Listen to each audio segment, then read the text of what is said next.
Oregon is going to the Final Four. The following is a Learfield presentation of the Oregon Sports Network. And Oregon is going to play in the national championship game. Big Ten champions. Big Ten champs. National champions, yes. Oklahoma City bound the Oregon Ducks. Awesome day to be a Duck, man. Boom inside. Touchdown Oregon. He gets loose.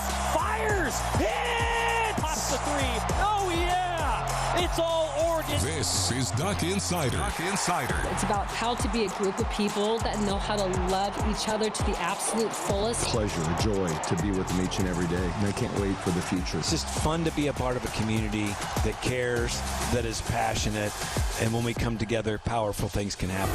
This is Duck Insider on the Oregon Sports Network from Learfield, presented by OnPoint Community Credit Union. People are the point. Now let's go live to the Country Financial Studio to talk Oregon Duck Athletics.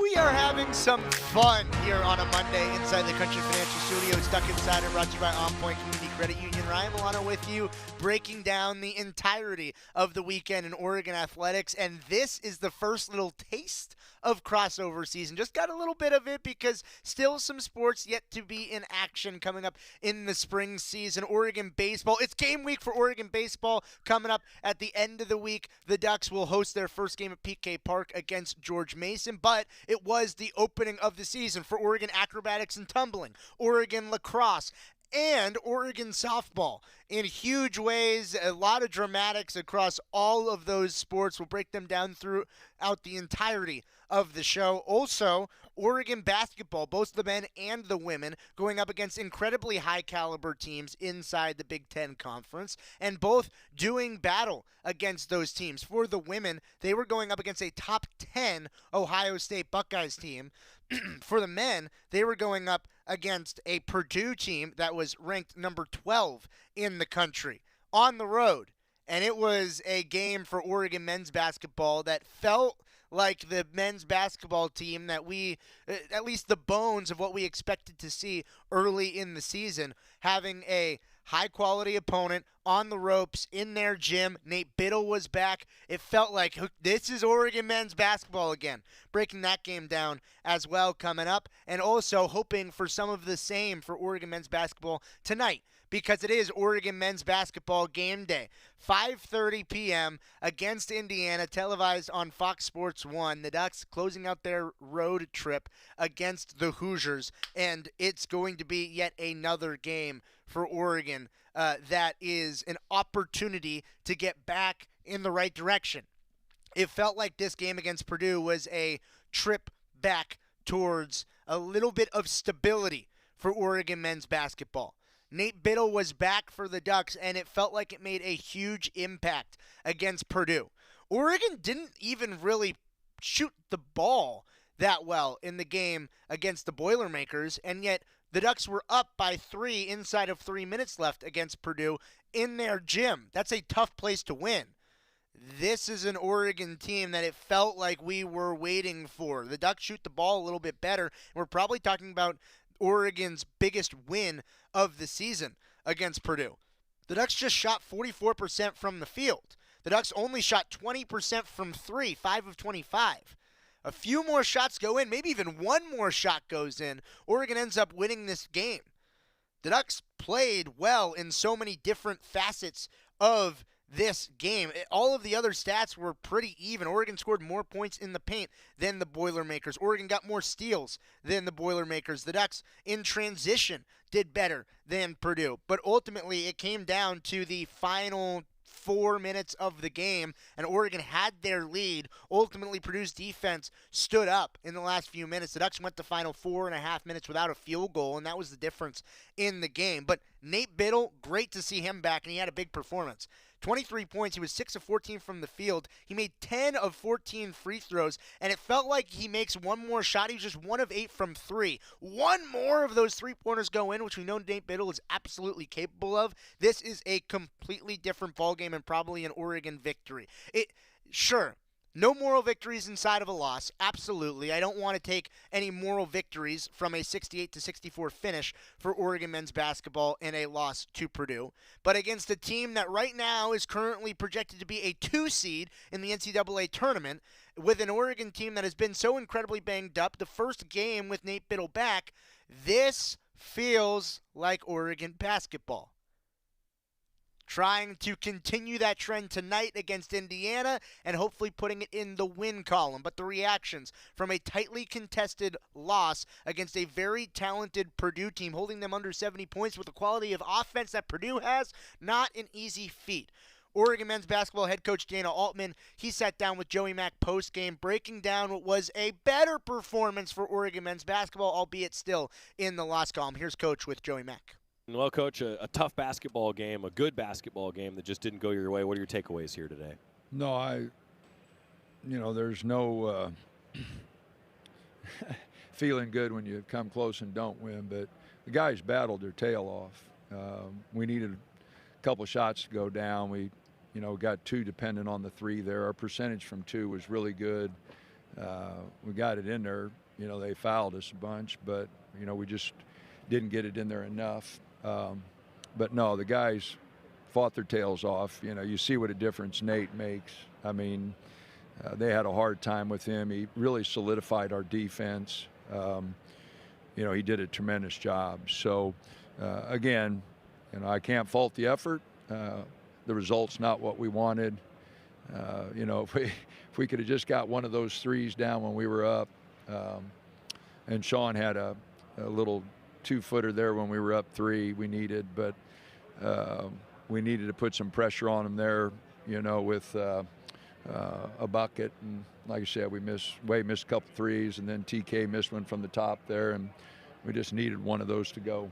Talking about Nate, though, Coach, I mean, just wow, what an effort from Nate. Oh, absolutely. I mean, he battled his ass off to get back. He was out, 3 weeks, and was in the training room all the time to get ready.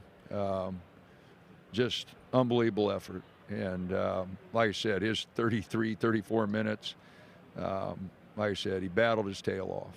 You mentioned how much you meant to your defense. How about the defense in general, Coach? Seemed like deflections were high. You forced, 15 turnovers to a team that only gives up 9 on the season. No, I thought the guys, like I said, I thought they worked hard. We did some good things. But in the end, it just wasn't good enough. We needed to make some plays offensively. We needed to get a couple stops there, and we didn't get them.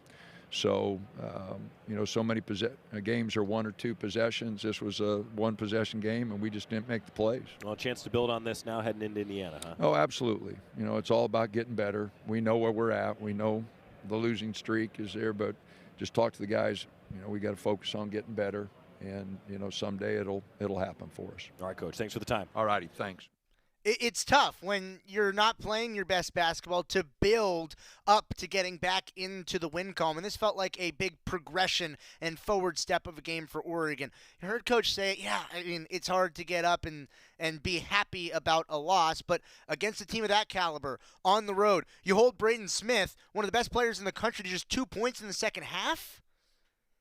That takes some tremendous effort. And I'm glad that Coach Altman talked about the process for Nate Biddle of him getting back onto the court, because this is a lot of things that the fans, you guys don't necessarily have an opportunity to see day in and day out. But these guys in every sport, they are working. Downstairs from where we are here in the Country Financial Studio is the Marcus Mariota Sports Performance Center, where all of the training rooms are for the various different sports. There's so much treatment in the athletic trainers that are going on to get all of these athletes healthy that are injured and back playing, and for all the athletes to stay healthy that are playing, and preventative measures. It really is a sight to see them go through this process of keeping care of their bodies and rehabilitation after they are off of the court. And Nate Biddle, a prime example. He worked hard to get back, and he looked healthy in this game against Purdue. He got thrown into the fire. He played 34 minutes against the Boilermakers. He scored 23 points, and an opportunity for Nate Biddle again tonight against Indiana and the rest of the Oregon men's basketball team to continue what is a step in the right direction. 5:30 p.m. on Fox Sports 1, an opportunity for the Ducks to start off the week with a victory in front of what is going to be a busy weekend coming up on the other side. It was a busy day yesterday. Super Bowl Sunday. Christian Gonzalez was making plays for the Patriots. Ultimately, the Seattle Seahawks won. Congratulations to all the Seahawks fans here in the Pacific Northwest.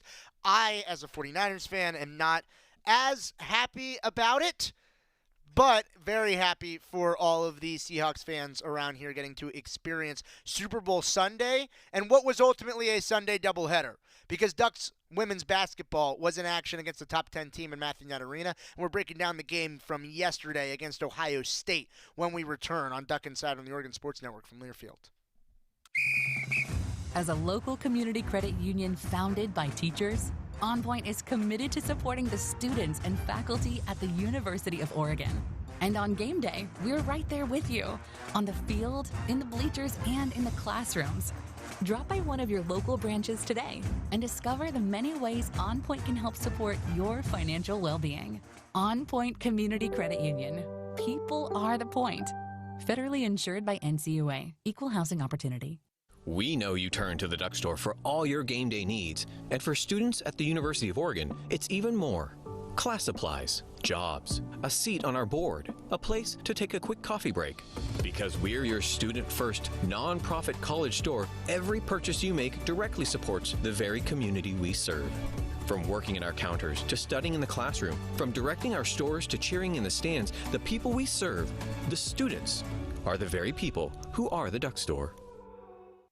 Duck Insider, your home for the latest news on Oregon athletics on the Oregon Sports Network from Learfield. I'm Chris Jakimick. I served in the United States Air Force and I deployed 3 times.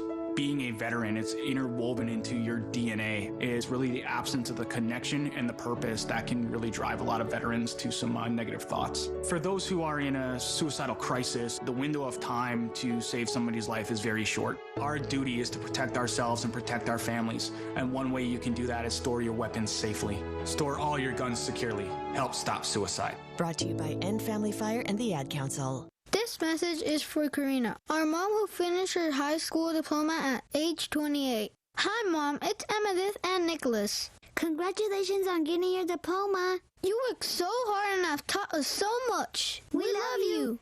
When you graduate, they graduate. Finish your high school diploma for you and for them. Visit finishyourdiploma.org to find free and supportive adult education centers near you. Brought to you by the Dollar General Literacy Foundation and the Ad Council.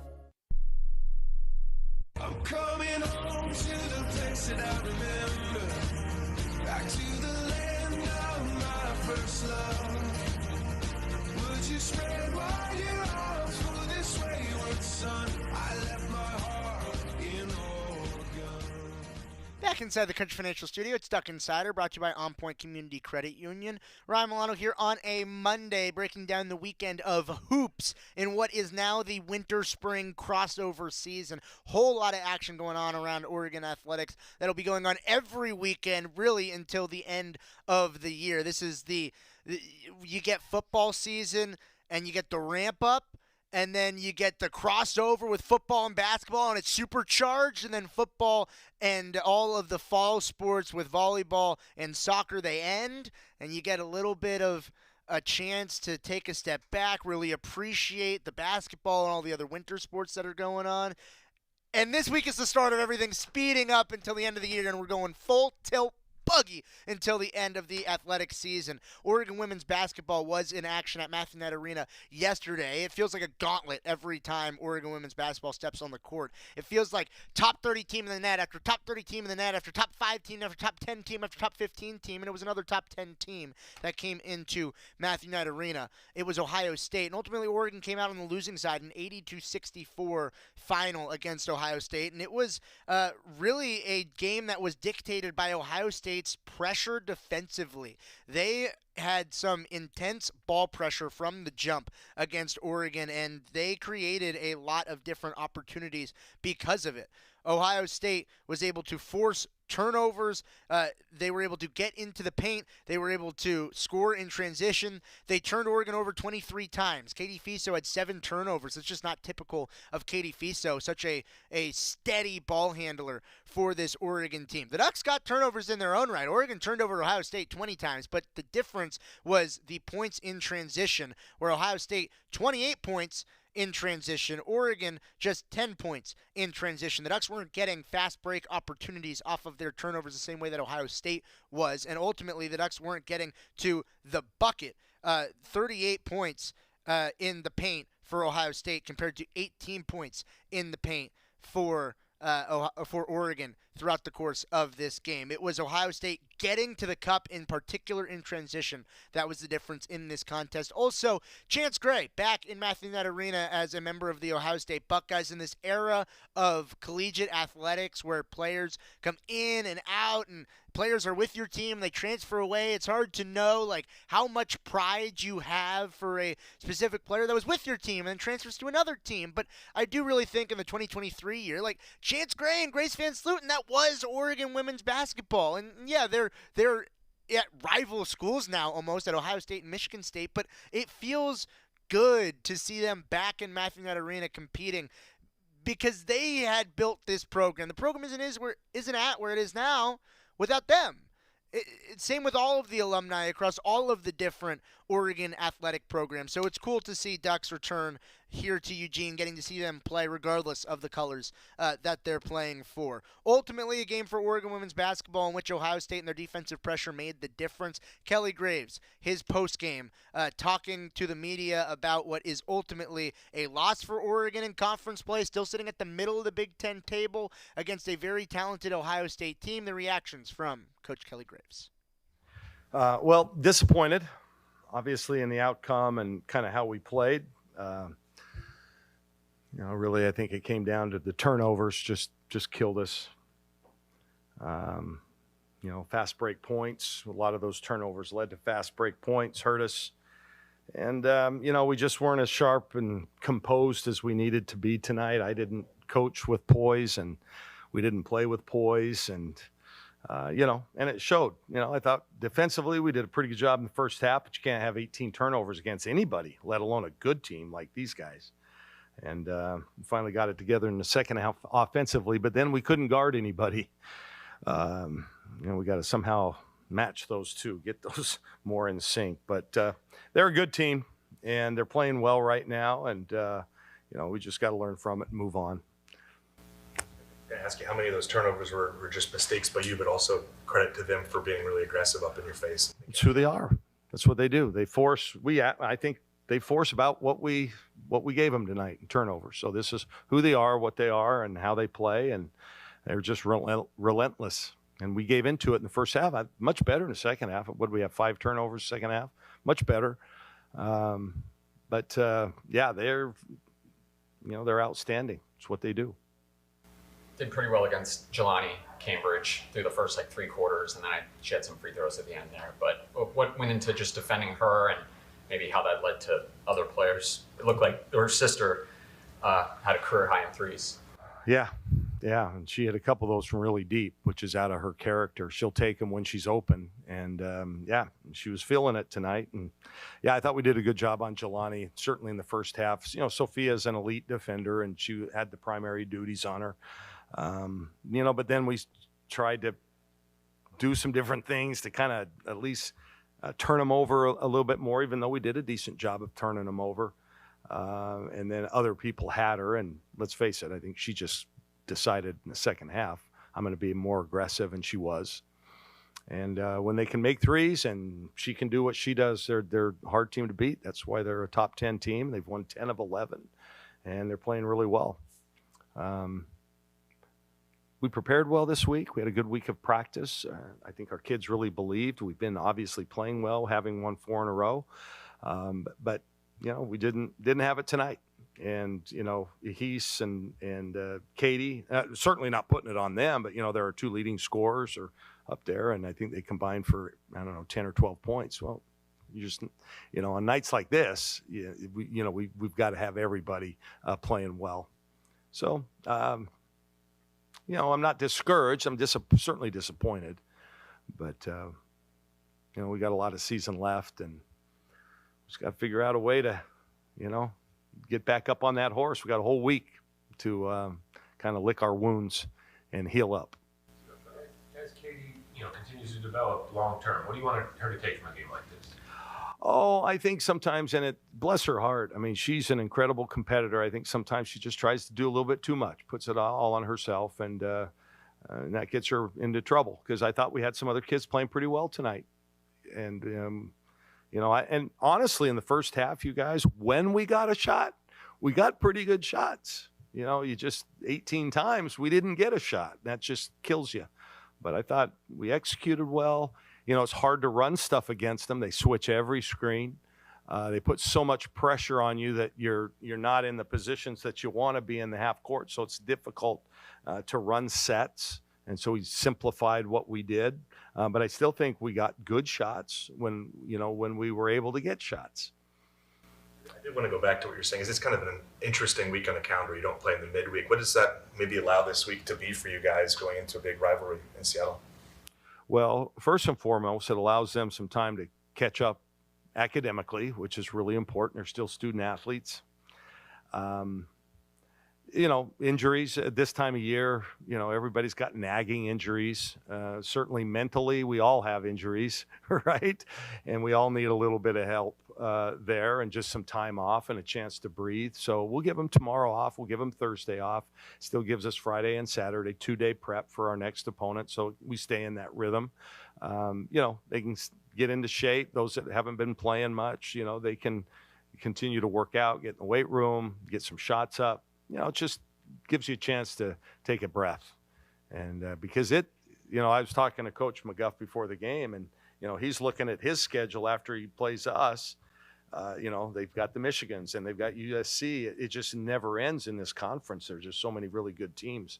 And so having a break right now for, what is a 5-game stretch run is important. We've got some really big games coming up, teams that are kind of right near us in the net and in the standings, and we have a chance to make a move here.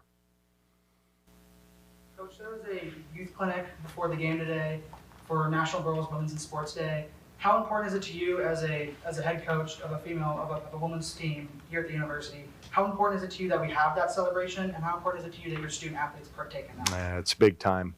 And from my office, before I came down, I looked out there and it looked like they were all having a great time. I think sometimes we forget that every one of those young women that were on the court tonight, both teams, they were once at a little clinic or camp, and they developed some kind of a passion for basketball, and that's where it starts. And so to be able to expose, those young girls to all the different sports, I think everybody had a station up there. I think it's just so valuable because they're that next generation, When Katie and Mia and Heath and everybody graduates, they're the next ones to come in. So I think it's really neat.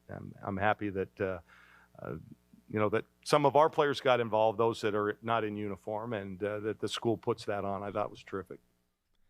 I completely agree with Kelly Graves. It feels like when you have those type of celebrations and really just community events coming around, especially here at the University of Oregon with so many stellar women's programs where they get to showcase themselves to the young women of Eugene and the youth community. First off, it means that we are growing some great ducks here around the community, and that's ultimately what this is all about, is getting to share the celebration and the success of these athletic programs with everybody out there in the community. And also, like Kelly Graves says, developing a passion for these sports. Somebody at that camp is probably going to be on one of these teams coming up in 5, 10, 15 years. You don't know. Bryce Betcher was one of the guys who was at some of these camps. You think about all of the local talent here in Eugene that have made their ways and worked their ways onto these programs. I think it's fun. It's super cool to get stuff like that put on, and it's super cool to see Oregon women's basketball and then some of the players perform that way with a whole lot of the youth in attendance. Ari Long had 16 points in this ball game. It was a big offensive game for Ari Long. Mia Jacobs with 13. Sarah Rambis had 13 points. It was a game in which ultimately Ohio State got the better of Oregon. You heard Coach Graves say that. Said not discouraged, but a little bit disappointed in the result in the contest. But ultimately there were some strong performances. Sophia Bell played a good game on both ends of the ball. Sophia Bell, Ari Long, they also met with the media post-game talking about the Ohio State-Oregon matchup against a top 10 team in Matthew Knight Arena yesterday. The two players, Bell and Long. I was just going to ask, Ari, the pressure defensively, can you just maybe explain what that felt like and the challenges that presents a team offensively? Yeah, I think, we worked on it all week. We knew they were going to come at us, and it was just kind of be a little bit chaotic. So I think, it was just kind of, we knew multiple people were going to come. If you pass one, another one was coming. So we were just trying to work through that all game. Yeah, and so for Sophia, what helped limit the turnovers there? I think you had 18 in the first half, only 5 in the second half. What kind of helped at least limit that? Yeah, I think just being more patient and poised and kind of expecting it. And then just we kind of spaced the floor a little bit better and met passes. For both of you, this is probably the best team that you'll face through the rest of the season. How does the experience tonight help prepare you for the rest of the season? Yeah, it's huge because, like you said, they're a really good team, and we have now more things that we can get better from moving forward. In the rest of Big Ten play and then going into the Big Ten tournament.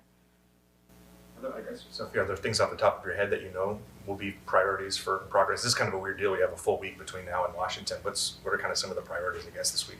Yeah, I think just handling pressure for sure. And then just staying consistent and strong through their runs. I thought, we had a bad first half, with 18 turnovers, but it was still a 9-point game. So we certainly had opportunities. Ari, kind of big picture, you guys were on a 4-game losing streak, rattled off 4 in a row. Now you got a loss here. You've kind of been able to handle the downs and the ups, but how do you kind of carry that through the, 5 games left in the regular season to a strong finish? Yeah, I think, we know who we are as a team. We know what we're capable of. So I think just sitting back on that work and trusting each other and having confidence and just not letting this one get to us, instead learning from it and then continuing to grow as we finish conference play. Ari Long, Sophia Bell talking after a loss against Ohio State. And ultimately, Oregon still in very good position. The Ducks 23rd in the net. Oregon going up against the Ohio State team that was 22-3 now on the season. They're top 20 in the net. And ultimately, the Ducks are coming down the stretch run of the year. There's only 5 games left in the regular season, only 2 games left at Matthew Knight Arena. The Ducks will play Washington coming up on Sunday up in Seattle. Washington, a team that is just outside of the top 30 in the net. Then Oregon will host Nebraska, a team that's inside of the top 30 in the net. The Ducks will go on the road to what is always a difficult road trip against Indiana and Purdue. And the Ducks will close the season at Matthew Knight Arena on March 1st against Washington. This is a critical stretch, jockeying for position before the Big Ten tournament. Where the Ducks stand right now, Oregon is at 6-7 in conference play, and there's a big group of teams kind of right in the middle of the Big Ten Conference. Washington's at 8-5, Maryland, USC are at 7-6, Oregon and Illinois are at 6-7, and then Nebraska and Wisconsin are at 5-8. Oregon plays Washington twice, and they play Nebraska over this stretch. Right now, Oregon is in a tie for 10th position in the Big Ten. Oregon can jump up to even as high as maybe even 5th position, but realistically probably close to 7th position, jockeying for that position in the Big Ten tournament. And there are so many different variations and variables that come into play for the Big Ten tournament, but what's important is the games matter down the stretch. In particular, the games at Matthew Knight Arena matter. The game on the road next Sunday against Washington matters, and then against Nebraska and also against Washington to end the season matter. Taking care of business on the road trip against Indiana Purdue, that matters. Oregon going into a critical stretch run of the season inside of the top 25 in the net, and an opportunity to continue to chip away at some of these teams in the Big Ten and position yourself accordingly for the Big Ten tournament. It's coming down to the stretch run. We're looking at so many different scenarios. Oregon right now in the field, if you ask some of the bracketologists and prognosticators, deciding who is going to be in the women's NCAA tournament. Oregon sitting right around that 8-9 line. Ducks hoping to move up. Opportunities to do so as we continue to move forward down the stretch run of this regular season. It's coming down to the wire for Oregon women's basketball. It's just starting for Oregon lacrosse. The dramatics at Pape Field from this weekend. We're talking about what was a thrilling opening day victory against Arizona State for Jess Drummond's squad when we return on Duck Inside on the Oregon Sports Network from Learfield. Dear Winter, Toyota's got 25 vehicles with available all-wheel drive and four-wheel drive, and that's more than any other auto brand. So you bring the action, and we'll bring the traction. Toyota, let's go places.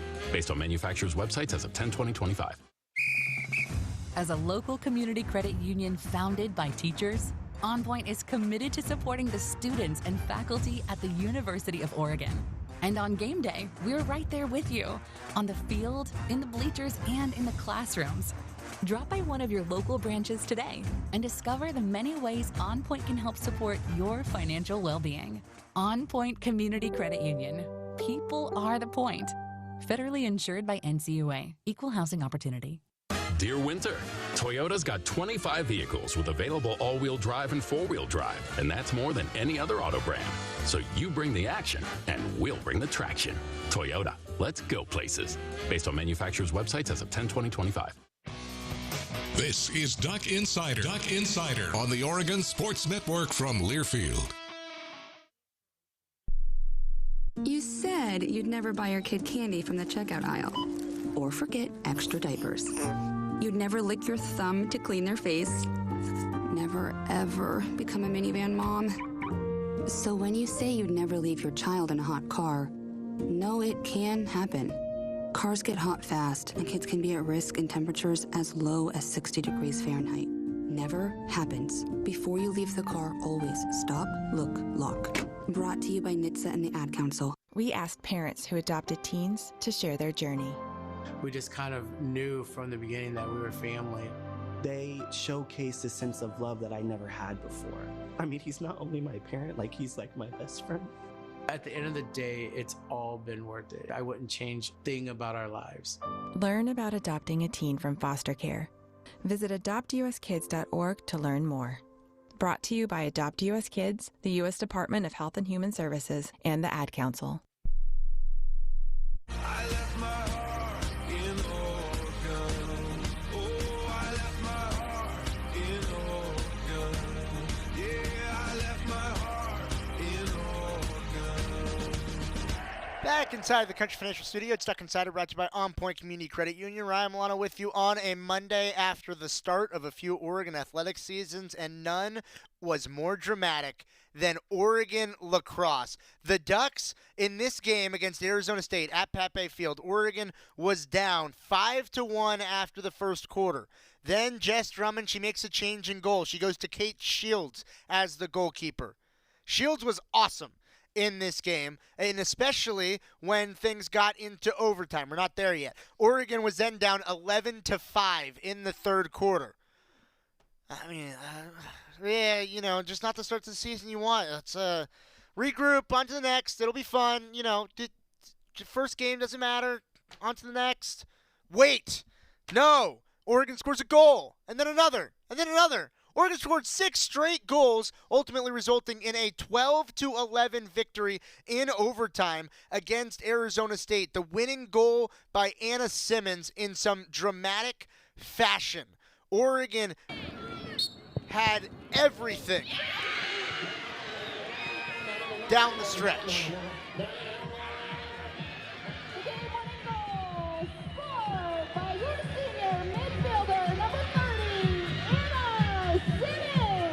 Anna Simmons with the final 3 goals of the game. She had 4 goals in the contest.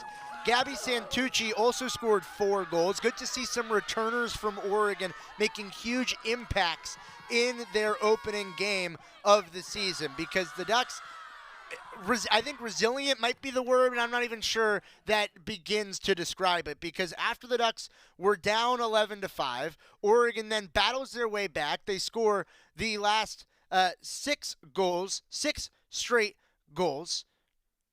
Is that math wrong? 7 straight goals. That math is wrong. 5 plus 6 is 11. That got them tied. They scored 6 straight in regulation, and the 7th was by Anna Simmons, and that was because of the work by Kate Shields in goal, because Arizona State had 3 different shots on net in overtime. Any one of those gets into the back of the net. The Ducks lose. Comeback effort doesn't matter.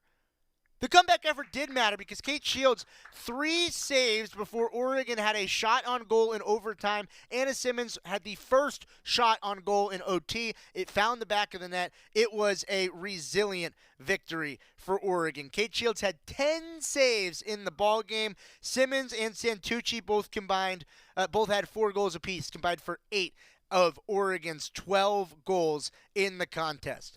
Head coach Jess Drummond, I think, pretty happy about the way her team responded after falling down early in this contest and ultimately coming all the way back to win in dramatic fashion. Momentum for the start of the season. Here's Coach Drummond.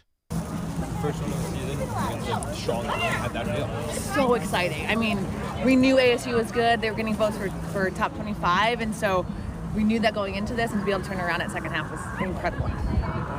What does that say about the culture and the grit that your team has to come back from such a deficit and put on a great showing in that fourth quarter especially? Yeah, you know, what I said after was like, that was a really good team. That means that we're really good too. Like, to be able to do that and to finish the game in overtime, be disciplined. You know, we had some cards, but being able to adjust and keep fighting was so awesome, and exactly what the culture is of this program. That showing from Naya, I mean, what can you say about that from the freshman? Oh my gosh, just to have that confidence, that courage to like drive, take the ball, like you're good enough, you're here, you're at Oregon, you're a freshman, you can get things done, and to see that for her, I was so excited when she scored that goal.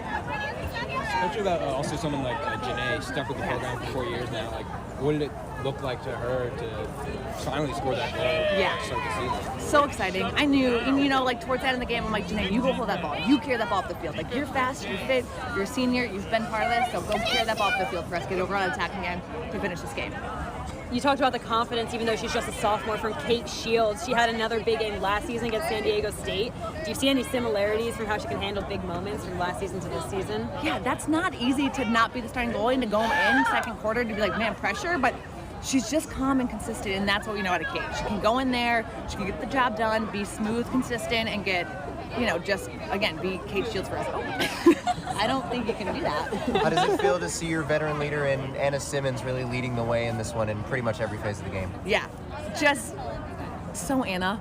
Like, so confident, so just, again, like, to be able to walk on that field as a senior knowing you can get the job done.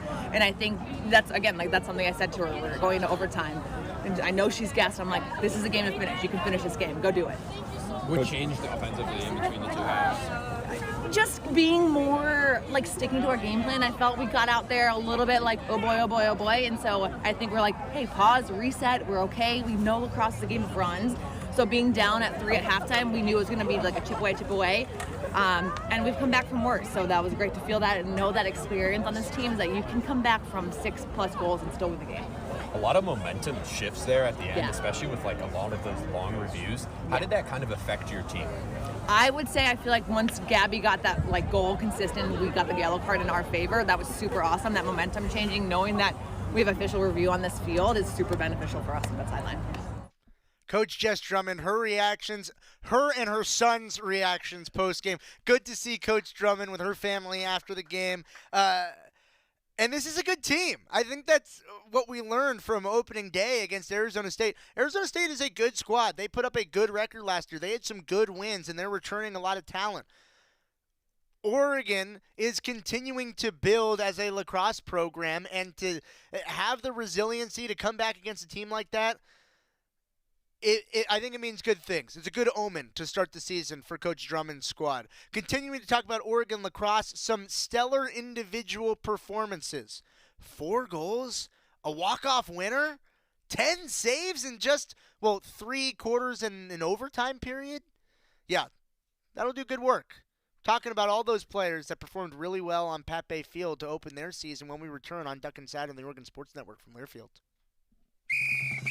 As a local community credit union founded by teachers, OnPoint is committed to supporting the students and faculty at the University of Oregon. And on game day, we're right there with you, on the field, in the bleachers, and in the classrooms. Drop by one of your local branches today and discover the many ways OnPoint can help support your financial well-being. OnPoint Community Credit Union. People are the point. Federally insured by NCUA. Equal housing opportunity. When life blindsides you with an injury, you need a team that's tough. For over 30 years, Morgan & Morgan has been fighting for the people. This season, we're proud to partner with Oregon Athletics. Because whether it's on the field or in the courtroom, we're both determined to do what it takes to win. Morgan & Morgan, proud partner of Oregon Athletics. Injured? Dial pound law. Morgan & Morgan, 10150 Southwest 6th Avenue, Portland. Prior results do not guarantee a similar outcome. This is Duck Insider, presented by OnPoint Community Credit Union on the Oregon Sports Network from Learfield.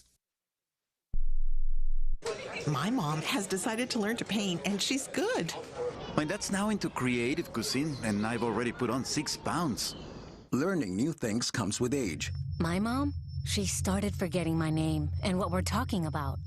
Forgetting well-known things doesn't. Memory loss may be a sign of Alzheimer's disease. Early detection gives you and your loved one time to plan for the future. Learn the warning signs of Alzheimer's at 10signs.org. Brought to you by the Alzheimer's Association and the Ad Council. When I smoke weed, I get lost in the music. I like to isolate each instrument. The rhythmic bass, the harmonies on the piano, the sticky melody. Hey, careful, babe. There's someone crossing the street. Sorry, I didn't see him there. If you feel different, you drive different. Don't drive high. It's dangerous and illegal everywhere. A message from NHTSA and the Ad Council.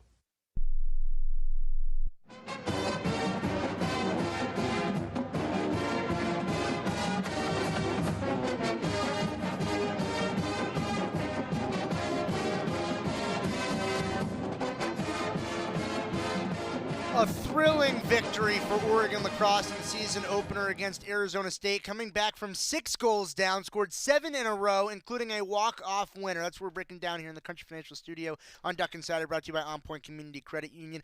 Anna Simmons, the returner, the senior for this Oregon lacrosse squad, she was awesome, especially down the stretch. Scored the last 3 goals for Oregon. She had 4 in the contest. She met with the media after the opening day walk-off overtime comeback victory. The veteran Anna Simmons. What about the team's togetherness kind of fed into this huge comeback? Yeah, I think first quarter you could see it. We weren't really playing together, but we knew like we were still in this game, and I think we all just like decided in our heads that we are going to play for each other, play for the person next to yourself, and I think that totally elevated our play. Our systems weren't working very well, so we made some adjustments and then got some momentum and just kept going with it. You took a really hard fall at the beginning of the game, and then how do you come back in with even more momentum under you?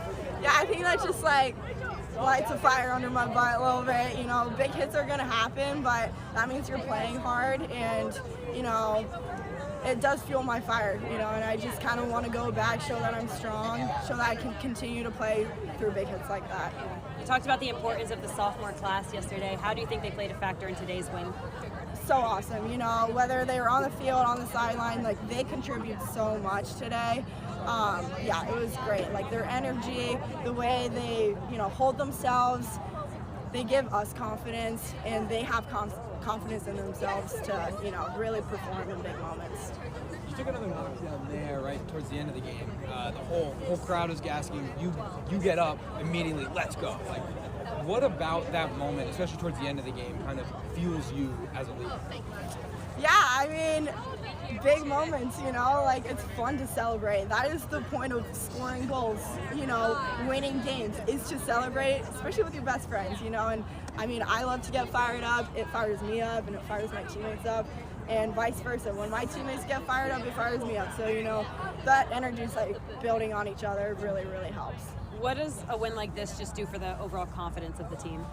So much, you know, like starting off not super hot and then, you know, really digging our heels and getting a overtime win is huge against a really good team too. So, I mean, I think that just elevates our confidence, elevates our level of play, like our standard, you know.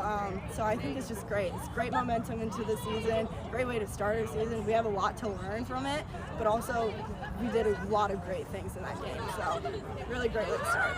How did the game change for you offensively, especially, you know, when you had the ball in your team? Yeah, I mean, first quarter I was kind of getting shut down a little bit, but again, I think it was just those gritty goals. You know, I was cutting more, got fouled on a few of my shots, put me on the 8-meter, you know, and I think that's just going hard, going for it, and really just diversifying my play a little bit more.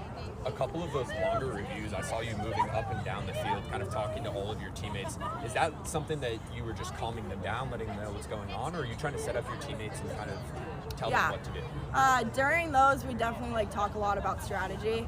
So in that, main focus was defense. When I felt good about our defense, you know, what do we do when we get the ball back?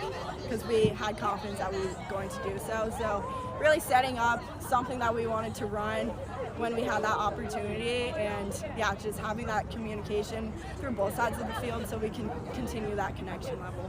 Last question from me. I mean, did you have a plan in that last free position opportunity when you were lined up, or was it kind of just like a go for it? I was just like, hope and pray it goes in, honestly. But honestly, again, we practice those every day at practice, you know, so it's muscle memory. If it didn't go in, I'm sure we would have gotten it back and scored again. So also just having that confidence that, you know, we will score this goal, we will win this game.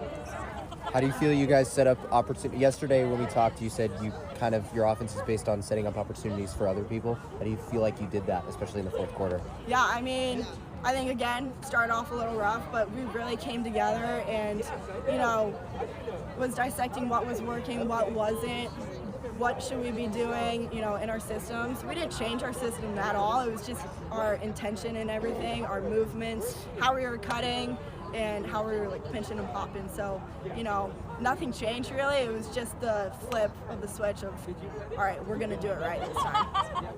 That was Anna Simmons, the walk-off hero for Oregon lacrosse, scoring 3 goals in a row to get Oregon within 1, then tie it going into overtime, and then the game winner in overtime. 3 of 7 consecutive goals for Oregon lacrosse. And you can't have 7 goals offensively in a row without a goalie on the other side that's keeping the opposing team from scoring. Kate Shields, she was awesome. Came in, wasn't the starting goalie, came in the second quarter. 10 saves throughout the course of this game, including 3 in overtime in must-save situations. Kate Shields, the goalie, spoke with the media after Oregon's opening day victory. What goes through your mind, in especially that last quarter when you realize it's a close game and you've got some of the best attackers in the country coming at you? You know, we practice every day, spend hours out here on the field. It was really just, we came together as a team. We're like, hey, we need to stick to our principles. We know how to do this. We practice man-down situations, overtime situations in practice. So we all knew deep down we were prepped. It was just, hey, take a breath, take a second, and let's just hold them to it. Going into the second quarter, getting put in, Coach Roman said it's not easy to be the backup and then get put in a pressure situation. What was that mentally like for you? Obviously you have to make a quick mental switch, but I mean, like I said, we practiced so many hours on the field. Like I was like, hey, I just need to go out there and play my game, do the best that I can, be there for the team. I mean, the other 2 goalies, Kaylee and Francesca, they're amazing supporters. They have my back, we all have each other's backs, and so Oregon lacrosse is just such a supportive environment that it doesn't matter who's on the field, who gets taken off, like we're all there for each other, we all help each other no matter what. You had Shea Stone, Ella Lewandowski, Haley Russell, and yourself, all sophomores, really anchoring that defense. What do you think that says about that part of the program, all the sophomores? It's just amazing. It's so fun to see that, yes, we're going to be losing some great seniors, some great grad students, but we know that our program's built for this, and we have young people coming up. I mean, Naya played an amazing game today, scored her first goal as a freshman. Like, that's incredible. and to know that young people can step up. Doesn't matter how old you are, you can still make a huge difference in a game. You talk about stepping up. In the overtime, you had 3 big saves. It seems like as the moment got bigger, you got better. Is that something that like we should expect more? Is there a switch that flips in your mind? I wouldn't really say a switch flips in my head, but I feel like just I do best under pressure, and so to know like, hey, it's now or never, it's all or nothing kind of situation. So, I mean, what's going through my head is just see the ball, step 2, and get the team a win.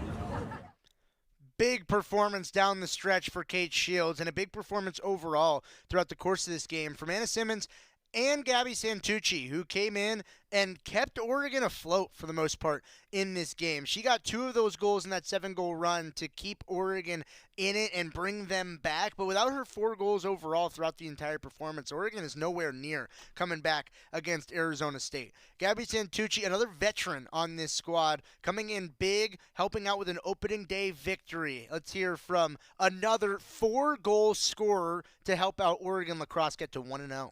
Coming off of injury-riddled season, scoring early, what's that feeling like, especially scoring in the first quarter?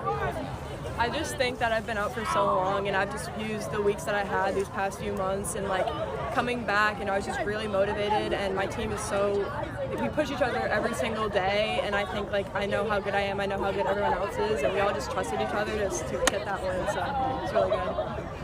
Anna Simmons talked yesterday about how the way you run your offense, it just makes everybody look good. Can you tell us a bit more about that and how it played out today? Yeah, I think that when I'm out there, I just try to know everyone's strengths, everyone's weaknesses. We set each other up in the right positions to use each other to make sure we get that ball in the back of the net. And I think we really showed that today, especially in the second half. And I think Anna's also a great test of that. She goes with the balls out every single day, and it's a fun time to work with her. I think the game got kind of closer at the end and closer in score. What kind of switch flips in your mind to know hey, I've got to be the one to attack and go score here? Well, I think that I know my strengths. I know I can go hard to goal. I think everyone else knows that too, personally, and I just had that drive in that we knew that we could beat this team. And first game of the season on our home turf, we wanted it bad, and I think my mentality switched that, everyone else's mentality switched that, and we got the win, so it's fun. Protecting Pape Field to open the season for Oregon lacrosse. They were not the only team to open their season this weekend. Oregon softball and Oregon acrobatics and tumbling both got underway for the first time this year over the weekend, breaking down their results to start the season when we return on Duck Insider on the Oregon Sports Network from Learfield. At Shadow Hills Country Club, we're more than just an award-winning golf course and practice facility. Our events team offers all-inclusive event pricing that allows us to take care of all the details while you enjoy your event. Our indoor and outdoor venues offer you a wide variety of fully staffed options that put the focus on you. From weddings to business and social events, at Shadow Hills Country Club Events Center, you get the benefits of a resort atmosphere and amenities in a peaceful country setting, just minutes from downtown Eugene. Call for a tour today or visit shadowhillsevents.com. Hey Duck fans, at Country Financial, they make insurance easy. Whether you're shopping for home, auto, or more, their representatives will take the time to understand your specific needs and explain what options work best for you. Worry less and feel more confident knowing you're covered. Visit countryfinancial.com to get started today. Experience more with Country Financial. Auto and home insurance policies issued by Country Mutual Insurance Company, Country Preferred Insurance Company, and Country Casualty Insurance Company, Bloomington, Illinois. More Duck Insider coming up on the Oregon Sports Network from Learfield. Hey Dad, how do airplanes fly? What's in this box? Is this tree good for climbing? How are babies made? What does this thing do?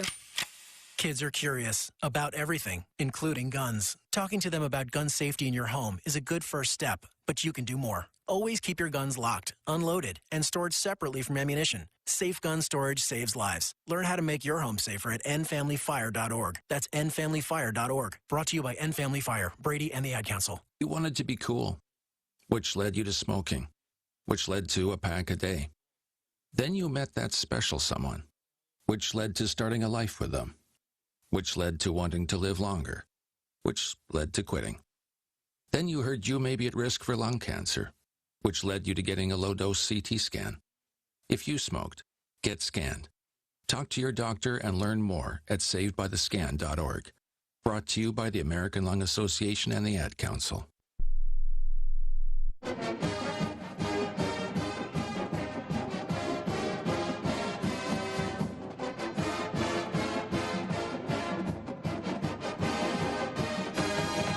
Closing out the show here on a Monday after a packed weekend in Oregon athletics as a few different athletic programs started off their season. Oregon men's and women's basketball with their season still in full swing as we come into the stretch run of the winter seasons. And in the spring, Oregon lacrosse with a dramatic victory to open up their season. And then big weekends for both Oregon acrobatics and tumbling to start their season and Oregon softball. It was not necessarily the weekend that Oregon softball wanted on the back end of it, a 2-3 result over the weekend for Oregon softball with wins against Missouri and Liberty. Still a ranked win in there, still good performances in there. But ultimately, I think Oregon's probably feeling like there was a real opportunity to go 4-1 on the weekend and maybe even 5-0 on the weekend. It really was a bit of a weekend of 2 innings that shifted the tide for Oregon across the entirety of the weekend. And it started on Friday in the 6th inning against Clemson because it felt like Oregon was rolling to a victory against Clemson, was going to be 2-0 headed into Saturday. And ultimately the Ducks were up 5-3. And the Ducks were continuing to be up 5-3 with 2 outs in the bottom of the 6th inning. Looked like Oregon was going to win the game. And then ultimately an error allowed a woman to reach for Clemson. Another error allowed for 2 women to score for Clemson. All of a sudden, it's a 3-run inning, no earned runs. And Oregon, instead of winning the game and starting out 2-0, they're 1-1. Clemson's a good team. Clemson made it to a super regional last year. It's not a bad loss for Oregon, but it's a game in which you look at it and you think, could have had that one.